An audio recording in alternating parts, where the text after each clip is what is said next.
우리 앞뒤 작업분들과 함께 보고 싶었습니다. 사랑하고 존경합니다. 할렐루야.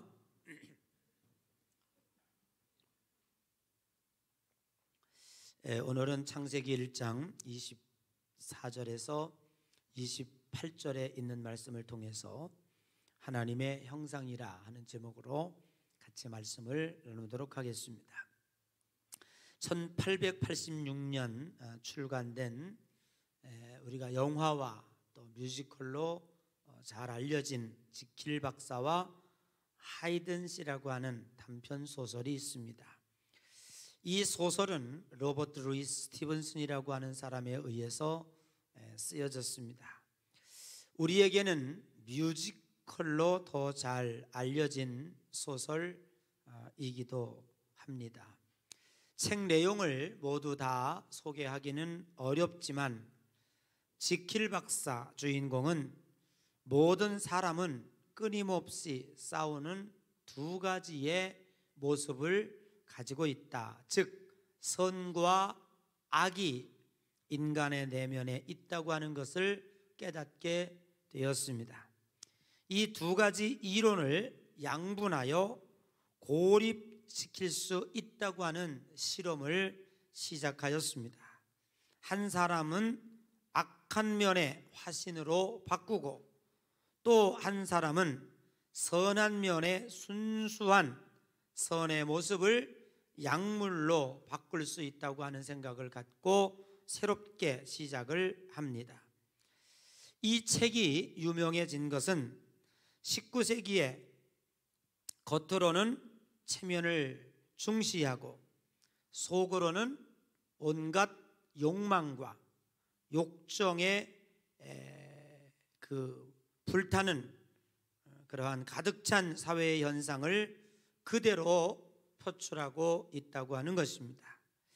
이러한 측면에서 볼 때에 이 책은 매우 의미 있게 그 시대에 받아들여졌습니다. 그렇다면 정말 인간이 창조될 때부터 하나님은 겉으로는 선한 척하고 속으로는 모든 악과 욕정에 가득한 인간은 이중적 인간으로 만들어 내셨을까라고 하는 것입니다. 창세기 1장 26절에 근거하여 답은 아니다라는 것입니다. 하나님이 인간을 창조할 때에 이렇게 불완전한 그리고 이렇게 이중적인 인간으로 만들지는 않았다는 것입니다. 여러분 창세기 1장 26절에 보면 하나님이 이르시되 우리의 형상을 따라 우리의 모양대로 우리가 사람을 만들고 라고 하는 말씀이 있습니다. 창세기 1장 27절에 보면 하나님이 자기 형상 곧 하나님의 형상대로 사람을 창조하시되 라고 말씀하고 있습니다. 이 두 절에서 말씀하고 있는 것은 뭐냐 하면 인간은 처음 창조될 때에 선한 하나님의 모습으로 하나님의 형상으로 지어졌다라는 것입니다. 임마고 데이 하나님의 형상은 무엇인가? 하나님은 본질상 어떤 형상을 가지고 있는가 하는 것입니다. 하나님은 절대적 진, 선, 미의 본체이십니다. 하나님에게는 어떤 악의 모양도 존재하고 있지 않습니다. 뿐만 아니라 하나님은 불멸의 영적인 존재입니다. 인간에게는 동물에게 없는 영혼의 실체가 존재하고 있습니다. 하나님께서 인간을 만드시고 그 코에 생기를 부어 넣으심으로 하나님의 영과 소통하게 되었고 하나님과 관계할 수 있는 인간으로 창조해 주셨습니다. 하나님에게는 통치적 권리가 독자적으로 존재하고 있습니다. 하나님은 누구에게도 다스림을 받거나 누구에게도 통치를 받지 아니합니다. 이러한 숭고한 하나님의 이미지가 인간에게 그대로 투여되었고 그 하나님의 형상을 이어받아 인간은 창조되었다고 하는 것입니다. 로마 가톨릭 교회에서는 하나님의 형상을 도덕적, 합리적 성품으로 이해하고 있습니다. 그래서 인간의 하나님의 형상대로 지음을 받아서 도덕적으로 살 능력이 인간에게 존재하고 있다고 하는 것입니다. 종교개혁자 칼빈은 하나님과의 관계를 통한 영혼의 순전성으로 하나님의 형상을 보았습니다. 그래서 그의 제자들은 하나님과 동행하고 교제하는 내면적 영성을 강조하고 있습니다. 반면에 종교개혁자 마르틴 루터는 하나님의 거룩과 지식을 담는 것으로 하나님의 형상을 설명하고 있습니다. 이러한 것들을 종합해 볼 때에 하나님의 형상은 진선미의 최고의 아름다움과 하나님과 영적으로 교통할 수 있는 영혼의 성품과 스스로의 인격을 유지할 수 있는 능력을 부여받았다고 하는 것을 우리는 충분히 이해할 수가 있는 것입니다. 여기서 우리는 잠시 하나님의 형상을 뒤로 하고 1장 26절에 나타난 것을 생각해 보려고 합니다. 오늘 1장 26절에 보면 우리의 하나님의 모습과 하나님의 형상과 하나님의 모양을 우리의 모양대로 우리의 모습으로 이 우리라고 하는 표현을 반복적으로 쓰고 있습니다. 이 신학생들이 처음에 신학대학에 들어가면 성경을 공부합니다. 제일 먼저 창세기 1장을 들추면서 많은 논쟁을 불러일으키는 성경 구절이 창세기 1장 26절입니다. 우리는 지금까지 하나님에 대해서 어떻게 이해해 왔냐면 하나님은 한 분이시다. 그리고 한 분이시며 유일신이시다 라고 믿었습니다. 그런데 오늘 여기 보니까 우리의 모양, 우리의 형상, 우리라고 하는 내용을 계속 쓰고 있습니다. 우리라고 하는 것은 복수입니다. 성경이 우리나라의 문화적인 배경에서 쓰여졌다면 전혀 문제될 것이 없습니다. 왜냐하면 내가 아내와 함께 어디를 갑니다. 근데 낯선 사람을 만났는데 옆에 계신 분이 누구십니까? 라고 묻습니다. 그럼 우리는 뭐라고 소개하냐 하면 예, 우리 아내입니다. 그래요. 이렇게 아내를 소개해도 그 소개를 듣는 사람이 깜짝 놀라질 않아요. 서양 사람들이 우리나라의 언어의 표현을 보고 많이 놀랄 때가 있습니다. 서양 사람들한테 예, 우리 아내입니다. 그러면 헉 하고 놀랍니다. 아니, 저 아내는 무슨 능력이 많길래 저렇게 여러 남편과 함께 사나? 뭐 이렇게 이해할 수가 있는 것은 왜? 우리 아내라니까. 그러면 우리 아내라는 얘기는 남편이 둘 이상 된다는 얘기예요. 그럼에도 불구하고 우리나라 사람들은 전혀 이상하게 생각하지 않습니다. 우리나라 사람들은 단수와 복수를 혼용했습니다. 왜 그런가 하고 우리나라 문화를 살펴보았더니 우리나라 유교 문화권 속에서 600년 동안 나라가 지속되어 왔습니다. 이 유교의 이 속에서 우리가 젖어 있기 때문에 자기를 드러내는 것, 겸양의 정신으로 잘 표현하기가 어렵습니다. 그래서 우리나라 사람들은 똑똑하고 지식도 많은데 습기가 적어요. 나요, 저요, 내 거요, 나라는 얘기 표현하는 걸 되게 부끄럽게 여겨요. 그렇기 때문에 나라고 하는 내용을 어디에다가 뭉뚱그리 감추냐면 우리라고 하는 곳에다가 감춰버려요. 그래서 아내를 소개할 때도 저의 아내입니다 라고 해야 되는데 우리 아내입니다 라고 표현해요. 그래도 그것을 듣는 사람들이 그건 남편이 많다는 얘기 아니라 자기를 표현한 것이구나 이렇게 들은 거예요. 그런데 서양 문화는, 특별히 히브리 문화에서 볼 때에는 단수와 복수가 아주 분명합니다. s를 붙이고 복수의 표현을 하면 이거는 대단히 다른 내용이 되어버리는 거예요. 그러면 그런 차원에서 볼 때에 성경이 쓰여진 것은 히브리 문화예요. 우리나라 문화가 아닙니다. 그러면 여기다가 우리의 모양대로, 우리의 모습대로, 우리가 라고 하는 이 우리라고 하는 표현을 썼을 때 범상치 않아요. 그러면 하나님은 여럿이라는 얘기입니까? 다실론이라는 얘기인가? 하나님은 여기도 있고 저기도 있고 저기도 있고 그러니까 아무 신이나 섬겨도 된다는 이야기인가? 라고 오해할 수가 있다 그러네. 그런데 오늘 우리는 여러분들이 제가 왜 이 말씀을 하나님의 형상이라는 말씀을 설교하면서 언급하냐 하면 이단들이 가끔 이 성경의 내용을 잘못 이해해서 우리 성도들의 지식을 혼란시키고 그것도 몰랐나 싶어서 부끄럽게 여기고 그래서 혹 이단으로 따라가는 경우도 많이 있다 그런 얘기예요. 그래서 제가 설명을 드리는 것인데 아주 분명한 게 있어요.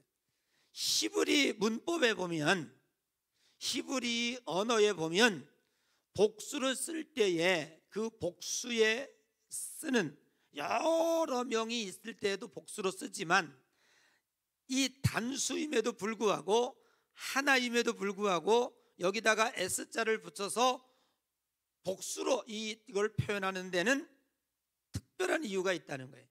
그 첫 번째는 뭐냐면 그 능력과 영광과 이것에 대한 위대함을 이 세상에 어떤 단어로 표현하기 어려울 때 광대한, 무한대한, 우리나라 그 의미로 뭐 한길, 뭐 한나라 할 때 그 한이 단수가 아니에요. 너무너무 클 때, 어마어마한 규모를 이야기할 때에 단수임에도 불구하고 복수를 해요.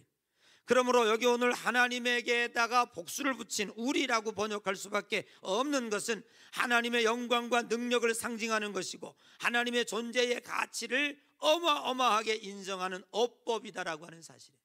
그러니까 하나님이 여럿이고 하나님이 여기저기에 있는 다신이 아니라는 사실을 우리는 분명히 알아야 돼요.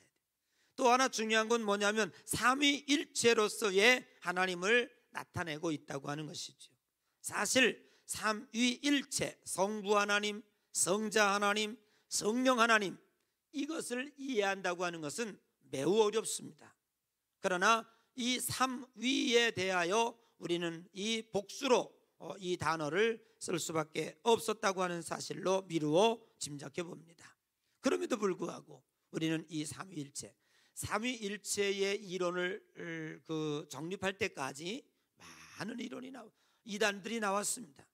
그래서 심지어는 예수 그리스도의 신성을 부인하고 그래서 오직 예수가 여럿이다 라고 하는 말로서 문선명 같은 사람들도 자기도 하나님의 아들이다라고 그렇게 표현하면서 우리를 혼란시키는 문제 요인들이 여기서 될 수 있다고 하는 것이에요. 깊이 알려고 할 것이 아니라 삼위일체는 덮어두고 믿음으로 받아들여야 된다는 사실. 왜? 우리는 고린도전서 13장 12절에 기초하여 그렇습니다. 우리 같이 한번 읽어볼까요? 고린도전서 13장 2절입니다. 다 같이 시작.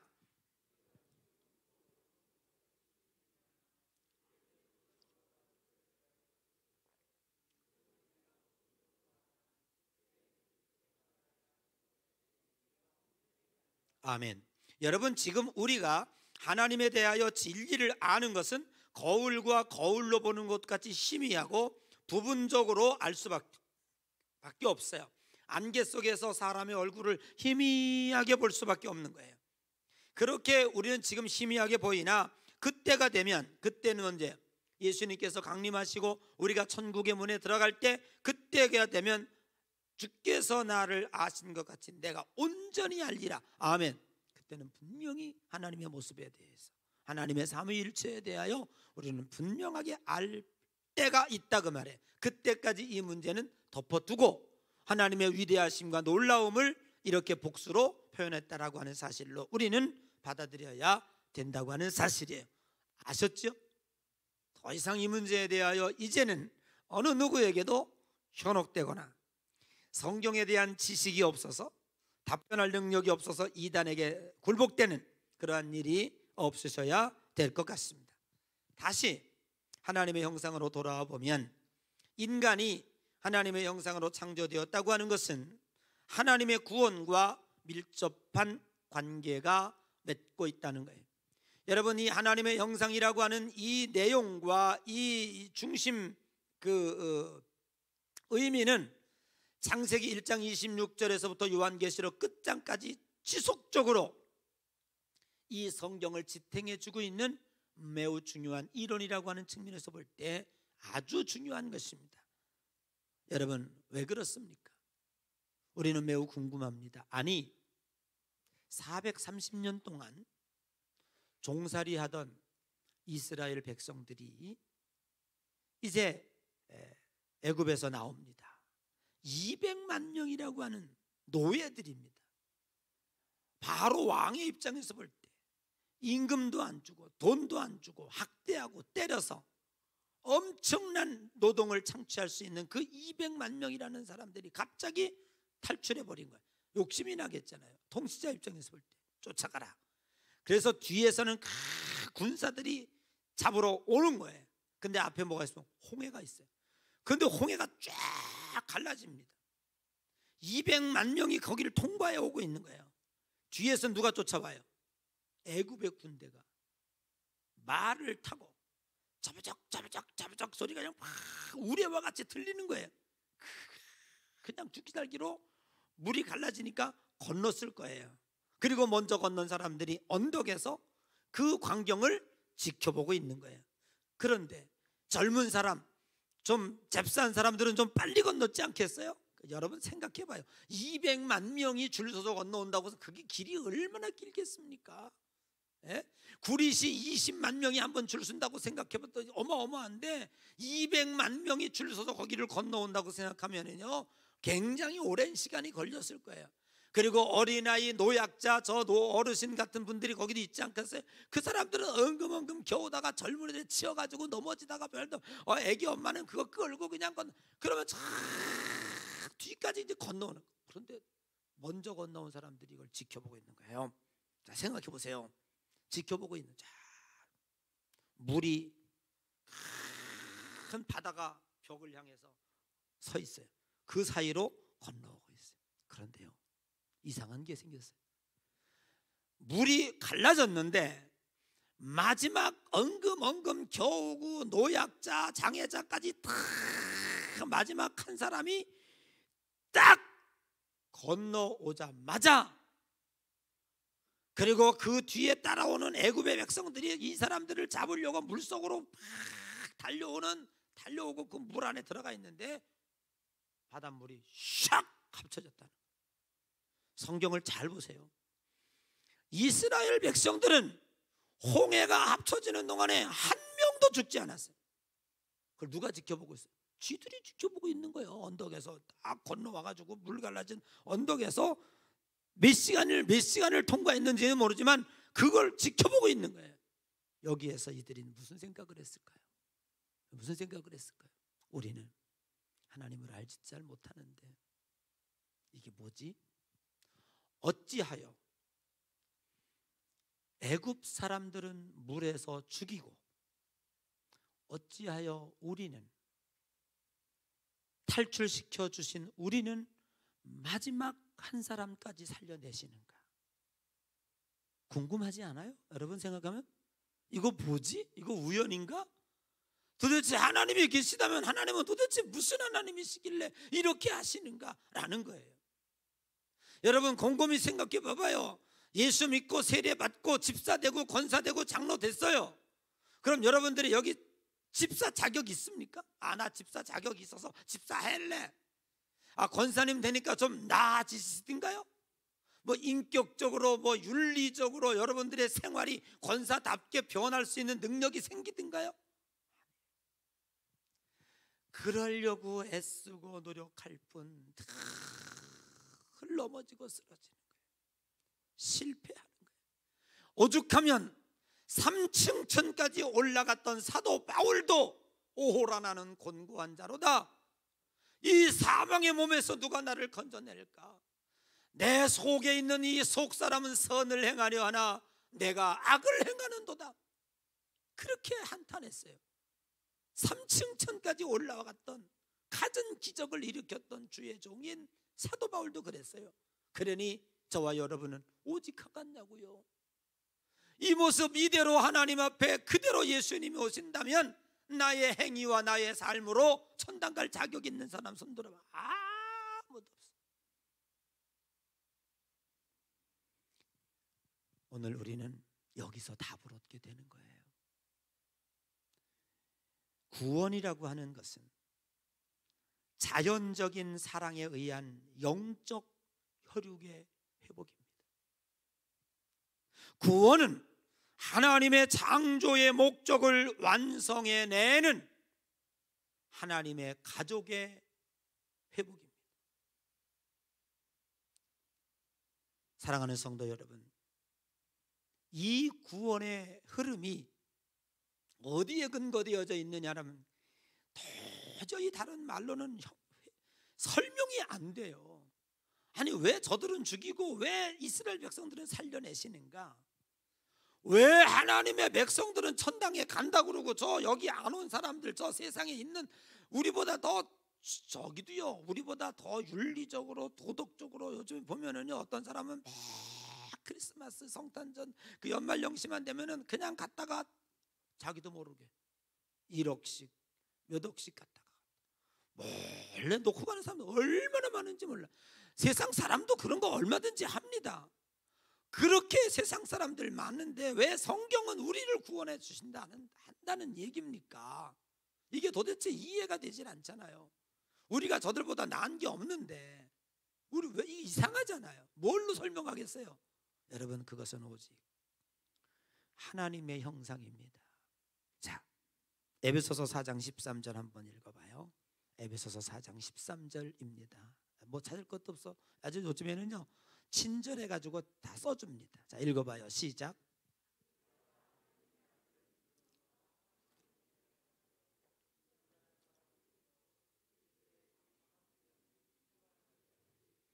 아멘. 이것이 우리의 성도들의 신앙의 목표입니다. 우리가 하나님의 아들을 믿는 것과 하나님의 아들을 아는 일에 하나 되어 어떻게 그것으로 온전한 사람을 이루어, 우리가 온전한 사람이 이루어지는 것은 나의 행위와 행실로 이루어지는 것이 아니라 하나님의 아들을 믿는 것과 하나님을 아들을 아는 일, 이것으로 하나님의 가족의 회복이 이루어지는 거예요. 아멘. 그러면 여러분들이 믿는 게 뭐냐고 물어보겠죠. 믿는 것은 뭐냐? 여러분, 요한복음에 분명히 1장 12절에 말씀하고 있죠. 영접하는 자, 그 아들의 이름을 믿는 자, 예수님을 내 마음속에 모신 사람. 아멘. 속에 하나님의 예수님을 모신 자, 그러므로 온전한 사람이 이루어져서 그리스도의 장성한 분량에까지 이루게 하는 것이 우리의 신앙의 목적이다. 그래서 곧 천국은 누가 가냐? 하나님의 가족이 가는 거예요. 하나님의 형상이 회복된 자가 가는 거예요. 여러분, 에덴 동산에서 악한 사탄으로 인하여 악한 마귀가 우리에게 들어온 거예요. 이걸 어떻게 해결할 수 있겠습니까? 해결할 수 없어요. 잘라버려야지요.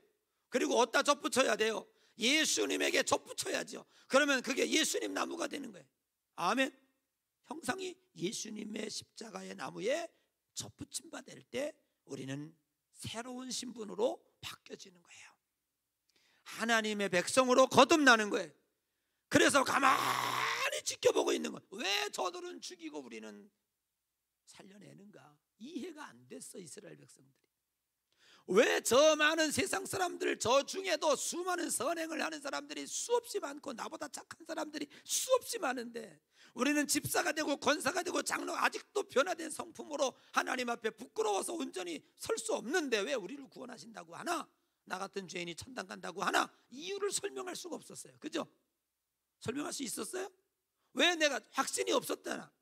천당 간다는, 하늘나라 간다는 확신이 없었잖아. 근데 이제는 확신 가져도 된다? 왜? 기준이 다르다. 여러분, 거기에 죽은 애굽 백성들도요 훌륭한 사람 많아요. 근데 왜 이스라엘 백성만 하나님이 마지막 끝까지 살려내시나? 당신의 가족이야. 아멘. 여러분, 두 아들이 있다. 요즘에 하나밖에 안 나서 두 아들이 있는데 이제 이 아들이 어디 친구들하고 놀러 간다고 떼를 써요. 돈 좀 달라고, 용돈 달라고. 그러니까는 부모가 난리 날치는, 이 새끼야 지금 코로나 때문에 가게 문 닫은 지 지금 1년 됐는데 돈이 어디 있다고, 먹고 살 돈도 없어. 어디 잔소리하지 말고 집에 붙어 있어. 밤새 졸라대고 울어. 진짜 부모 가슴을 아프게 하지, 그치? 주지 못하는 부모가 얼마나 아프겠어. 그런데 그 중에 둘째 아들이 있다. 딱 나타나더니 문을 열더니, 아빠, 어렵고 힘든 건 제가 압니다만 저한테 이번에 용돈을 주신다면 제가 이제 조금 있으면 취직할 텐데 취직해서 제가 이자 꼭 갚쳐서 아버지에게 갚아드리겠습니다. 딱 그래요. 여러분에게 묻습니다. 첫째 아들이 효자요, 둘째 아들이 효자요? 아니면 첫째 아들을 좋아해요, 둘째 아들? 자, 첫째 아들 좋아하는 사람 일부에 보니까 아무도 없더라고. 자, 난 둘째 아들을 원한다. 그때도 한 2명 있는데 지금도 1명 있네. 나머지는 뭐요 도대체? 확실하게 얘기합니다. 여러분, 첫째 아들, 떼쓰는 아들, 울며 불며 부모의 가슴은 아프게 할지언정 그놈은 그냥 뒤퉁배기 하는 이 철부지 같은 놈만 해버리면 되는 거예요. 그런데요, 둘째 아들, 두 번째 이 아들은요, 부모와 자식 관계를 거래로 전락시킨 불효자입니다. 여러분 생각해 보세요. 이제 여러분 이제 얼마 안 있으면 명절이 옵니다만 이제 이번에는 가지 못하고 이제 다 5명 이상 못 모이니까 각자 가정에서 이제 우리가 예배도 하고 그렇게 하겠습니다만은 여러분 고향에 가서 부모님 계신데 시장에 가서 좋은 옷 한 벌 사다 주고 딱 던지면서 됐지 엄마, 아빠, 아버님 제가 효도했습니다. 이게 되겠어요? 여러분, 그 어느 것으로도 여러분이 자식을 키워봤지만 어떤 것으로도 부모의 사랑을 돈으로 셀 수는 없어요. 부모의 사랑을 돈으로 세는 순간 그 사랑은 아주 추한 것으로, 거래의 사랑으로 전락해버리는 거예요. 그래서 차라리 돈을 받지 않아. 안 받는 것이 사랑이야. 아멘.